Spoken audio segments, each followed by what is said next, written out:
Nagpapadayon ang pag-andam para hanti arabot nga launching han 2026 Eastern Visayas Rice Derby Season 5 katapos magdumarahin coordination meeting ang mga stakeholders ha Barangay Gapang Multipurpose Gym habung Tuhan Dolores. Ang Rice Derby nagtutuyo nga mapauswag ang produktibidad ngan kita han mga parag-uma, pinagyan paggamit ngan pagpakita hindi kalidad nga hybrid seeds bag-o nga makinarya ha pag-uma ngan moderno nga pamaagi ha pag-abono. Ginisgutan ha meeting ang mahitungod han preparasyon ngan implementasyon han programa, lakip ang proseso, partisipasyon han magkaiba-ibang sektor ngan koordinasyon han mga ahensyan gobyerno ngan pribado nga kompanya nga makikigbahin ha Rice Derby.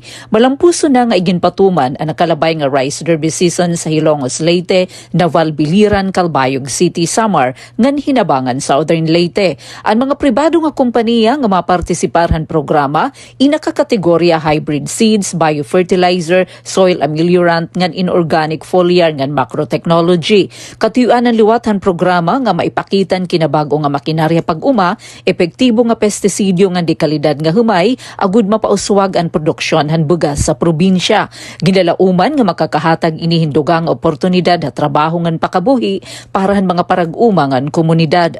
Antes ang opisyal nga launching, maagi-anay ang mga benepisyaryo nga parag-uma ha Farmers Field School agud maparig-un han ira kapasidad ngan mahibaro ha moderno nga pamaagi ha pag-uma. Nagparipaliwat ang mga benepisyaryo nga parag-uma para mahibaruan ang ira magiging partner nga private companies nga masuporta ha ira panginginanglan, sugadan gahi, makinarya ngan pestisidyo para habugos nga season han Rice Derby. Para ha Bagong Pilipinas, Penelope Pumida, Radyo Pilipinas, Radyo Publiko, Borongan.